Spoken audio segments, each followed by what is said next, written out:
If you've ever been treated like a guest in a place you paid for, cared for, and protected, this story is going to crawl under your skin. Because there's a special kind of disrespect that comes when people assume your silence means permission. The moment I looked my daughter-in-law in the eye and asked, "Did you ask the owner of the house for permission?" I wasn't trying to start a fight. I was trying to remind her whose space she was standing in. What I didn't expect was how fast the truth would surface, and how 10 minutes later, the same people who brushed me off would be standing in front of me, voices shaking, asking me to fix what they had broken. It's easy to believe that being kind will automatically be understood as generosity rather than permission. When I first opened my door, I did it with the simple intention of helping my son and his wife get back on their feet.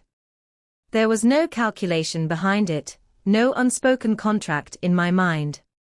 Family helps family, and I had the space, so I made the offer. I didn't think in terms of timelines or conditions because I trusted that gratitude would guide how they treated the space I had worked so hard to build. That trust felt natural, rooted in the years I had spent putting my son first, teaching him respect, modeling what it looked like to care for what wasn't yours as if it were. In the beginning, everything felt cooperative. They asked before inviting people over. They offered to help with chores. They spoke about their stay as temporary, a short chapter in a longer story of getting their lives back on track. Those early gestures reinforced my belief that opening my home had been the right choice. I felt useful in a healthy way, like I was providing support without losing myself in the process. The house felt fuller, noisier, alive with activity. I told myself this was what family togetherness looked like. Over time, the tone of their presence shifted in ways that were easy to overlook if you weren't paying close attention. Small decisions began to be made without consulting me. Furniture moved slightly out of place.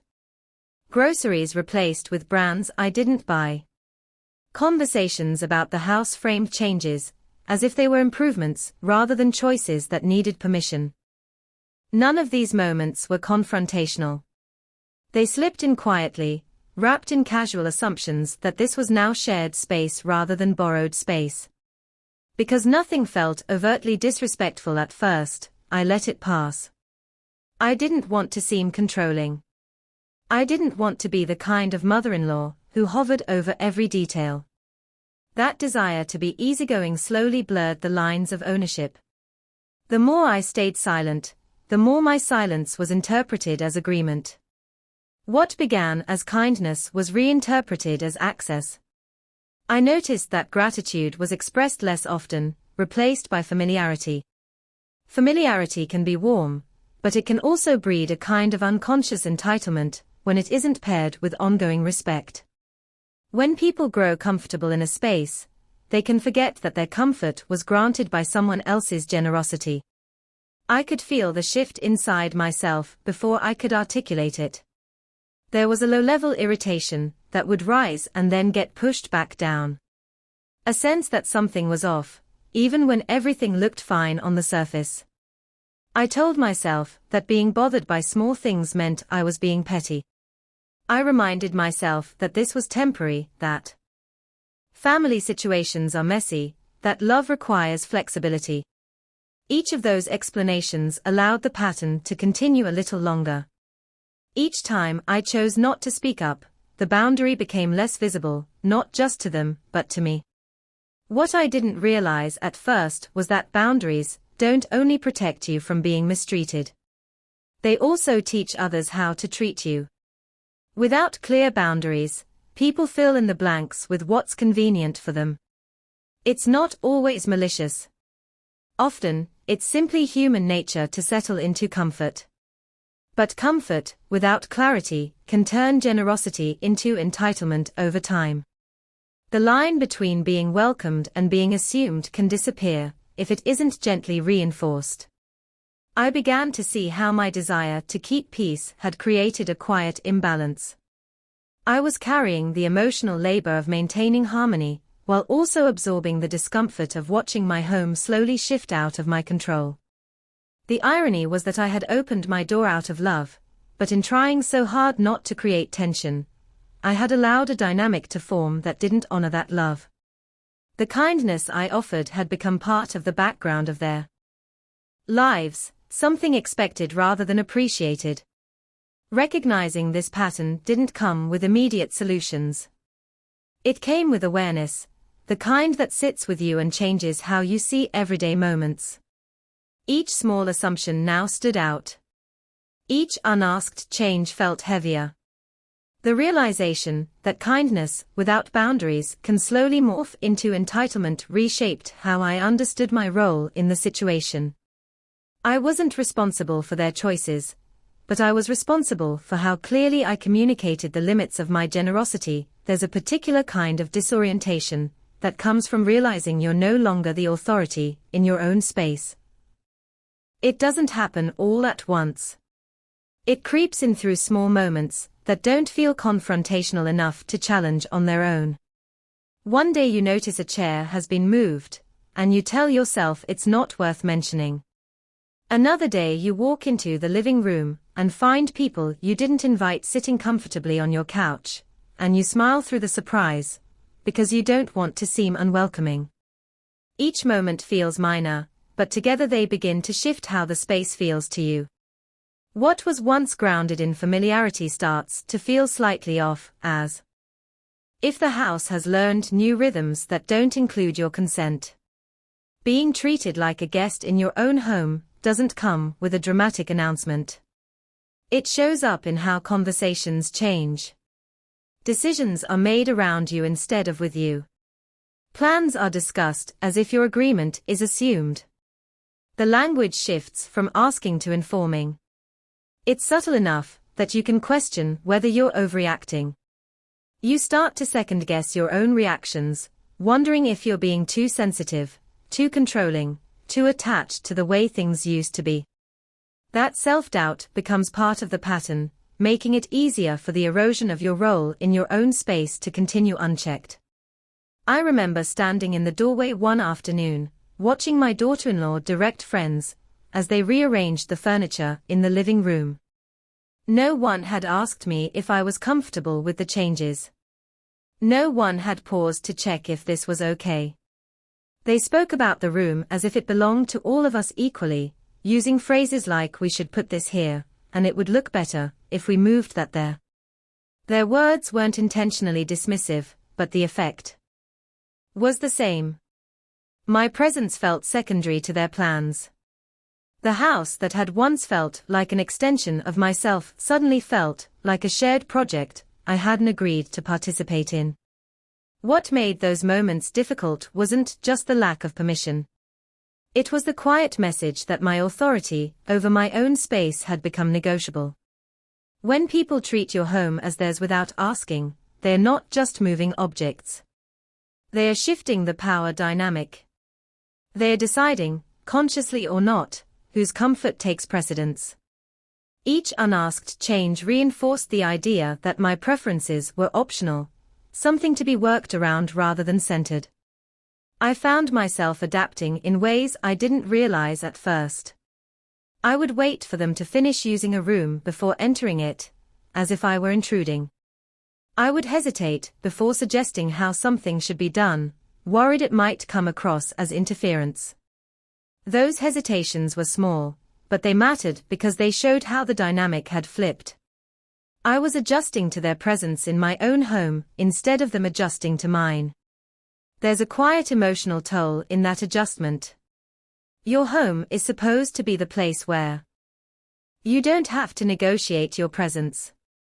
It's where you should feel grounded, unguarded, at ease. When that sense of ease erodes, it affects more than your physical comfort. It touches your sense of belonging. I noticed myself feeling less relaxed in spaces I had once felt proud of. The walls were the same, the rooms were the same, but the feeling of ownership had been diluted by a pattern of unspoken assumptions. Part of what made it hard to address was the fear of being seen as unreasonable. I worried that asserting my role as the homeowner would come across as cold or unkind, especially within the context of family.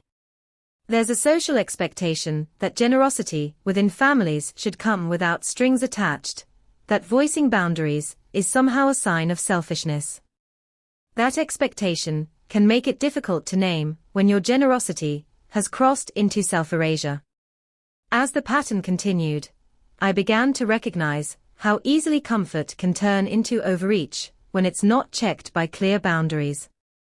People settle into routines quickly. They adapt to what's available. When a space is offered without clear limits, it's natural for others to begin treating it as shared. That doesn't mean they intend harm. It means that without reminders of whose space it is, the distinction fades. The longer that distinction remains unspoken, the harder it becomes to re-establish without discomfort. Seeing myself as a guest in my own home was a quiet wake-up call. It didn't come with anger at first. It came with a sense of dislocation, the feeling that something essential had been shifted out of place. That feeling lingered, pushing me to reconsider what it meant to offer hospitality, without losing my sense of authority over the space I had created with years of effort and care. There's a certain power in a simple question, when it's asked at the right moment. Not the kind of power that comes from raising your voice or making demands, but the quiet power that comes from clarity. When I asked whether they had checked with the owner of the house, I wasn't trying to embarrass anyone. I was naming something that had been left unspoken for too long. The question cut through the assumptions that had settled over our daily interactions, and in doing so, it shifted the tone of the room. For a long time, I had avoided questions like that because they felt confrontational. I worried that drawing attention to ownership would make me seem petty or territorial. I wanted to be seen as generous, not as someone who clung to technicalities. But generosity, without acknowledgement of boundaries, can slowly turn into self-erasure. The simple act of asking who had given permission brought that reality into focus, without the need for accusation. It framed the issue around consent rather than control. The reaction to the question was immediate and revealing. The pause that followed spoke volumes. In that pause, I could see the assumptions that had been operating quietly beneath the surface. They had come to see the space as theirs to modify, not because they had been granted ownership, but because no one had clearly stated otherwise. The question exposed that gap in understanding. It made visible the difference between being welcomed and being entitled. There's something disarming about clarity delivered calmly. It doesn't invite a fight in the same way anger does. It invites reflection, even if that reflection is uncomfortable. When I asked the question, I wasn't accusing them of wrongdoing. I was asking them to locate the source of their authority at that moment. The fact that they couldn't easily answer revealed how blurred the lines had become. That blur had benefited them, but it hadn't served me. What surprised me was how much weight that single question carried. It reframed the situation from one about decorating choices or household logistics into one about respect. Respect is often discussed in abstract terms, but in that moment, it became concrete. Respect meant recognizing that someone else's space isn't yours to reshape without consent. Respect meant acknowledging that hospitality doesn't dissolve ownership. The question forced those ideas into the open without turning them into a lecture. As the silence stretched, I felt the familiar urge to soften the moment, to make a joke, to downplay what I had just said. That urge came from years of prioritizing harmony over clarity. But I stayed with the discomfort instead. Sitting in that quiet allowed the truth of the situation to settle in the room. It allowed them to feel the weight of the assumption they had been making. Discomfort isn't always something to be avoided. Sometimes it's the space where awareness takes root. The shift in power didn't come from asserting dominance. It came from re-establishing context. By naming who the owner was, I recentered the conversation around reality rather than convenience. Reality can feel abrupt when it interrupts comfort. For them, the comfort had been the ease of making changes without consulting me. For me, the reality was that my silence had been mistaken for agreement. The question bridged that gap in a way that was difficult to dismiss, because it was grounded in fact. What I learned in that moment was that power dynamics don't always change through confrontation.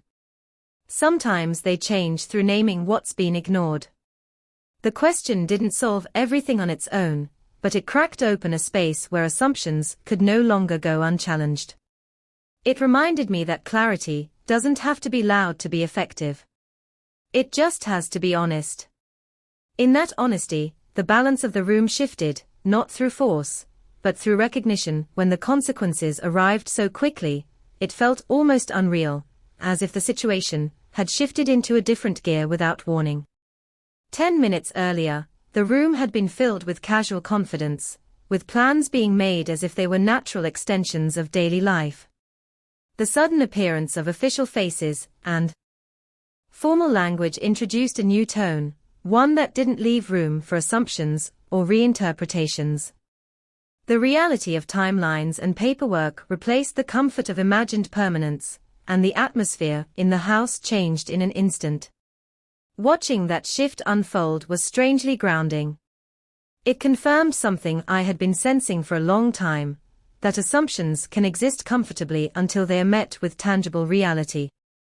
The presence of people whose roles were defined by process and procedure cut through the emotional narratives that had shaped how we related to the house. There was no room for debate about intentions or misunderstandings. The facts stood on their own, and those facts carried consequences that couldn't be negotiated away by familiarity. I hadn't planned for the timing to feel dramatic, but the contrast between expectation and reality made it impossible to ignore. Just moments before, they had spoken about the house as if it were already theirs to shape. Now, they were faced with the truth that their place in that space was temporary and conditional. The speed of that realization was what gave the moment its weight. It wasn't a slow dawning. It was a sudden recalibration, a forced recognition. That the comfort they had settled into was built on an assumption rather than on permission. There's a particular vulnerability that surfaces when people realize they've overstepped.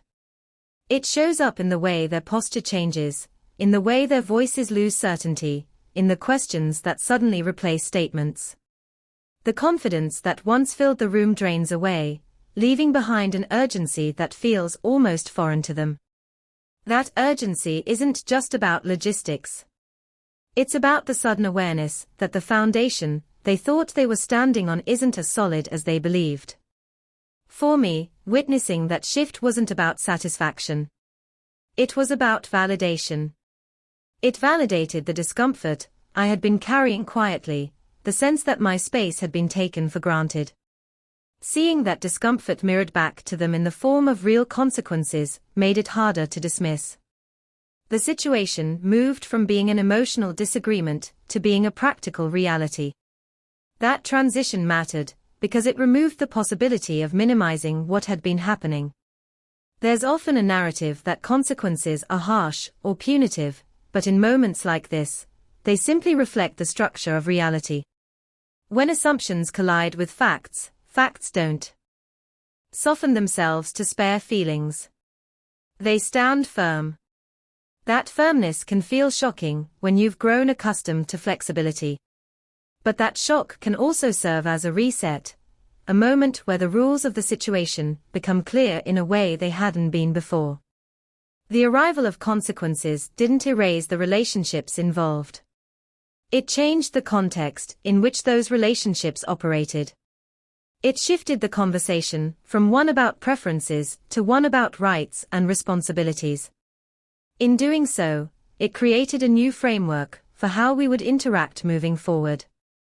The emotional dynamic that had allowed overstepping to go unchecked was replaced by a more grounded understanding of boundaries. That moment also reminded me that timing can amplify clarity. Consequences that arrive close to the behavior that prompted them are harder to rationalize away. There's less room to separate cause and effect. The proximity forces a connection between action and outcome that can't be easily ignored. In that immediacy, the truth of the situation becomes difficult to soften or reinterpret. It stands in front of everyone involved, asking to be acknowledged as it is rather than as it was imagined to be. There's a quiet strength in choosing boundaries over bitterness. When you've been taken for granted, it's tempting to respond with anger, to let resentment shape your actions. But anger burns hot and fast, and it often leaves you with ashes you still have to live in. Choosing to act from clarity, instead of spite, changes the tone of everything that follows. It allows you to reclaim your space without becoming someone you don't recognize in the process. Setting boundaries doesn't mean closing your heart. It means opening your eyes. It's the decision to honor your own limits while still holding care for the people involved. That balance can feel fragile at first. There's a tension between wanting to be understood and needing to be respected, between wanting harmony and requiring fairness. Boundaries sit in that tension. They don't resolve it instantly, but they give it a shape that can be worked with rather than ignored. When I chose to sell the house and set a clear timeline, I wasn't trying to punish anyone. I was responding to a pattern that had shown me my generosity was being misread as access. The decision came from a desire to restore balance, not to create distance for its own sake. Distance was simply the consequence of reclaiming ownership over my own life. In making that choice, I had to accept that not everyone would see my intentions clearly. Some would interpret my actions through the lens of their own discomfort rather than through the reality of the situation. There's a particular kind of resolve that forms when you act in alignment with your values. It's quieter than anger, but more enduring. It allows you to move forward without constantly replaying old grievances. Instead of staying anchored to what was done to you, you become oriented toward what you're choosing for yourself. That orientation shifts your focus from reaction to intention. It changes the emotional weight of your decisions, grounding them in self-respect rather than in the desire for vindication. Boundaries also create space for growth in relationships, even when that growth is uncomfortable. When expectations are clarified, the dynamics between people have to adjust. That adjustment can bring resistance, defensiveness, or grief for the way things used to be. But it can also open the door to more honest interaction. Without the cushion of unspoken assumptions, conversations become more direct. Needs become clearer. Roles become more defined. This clarity doesn't guarantee harmony, but it creates the possibility of respect that wasn't there before.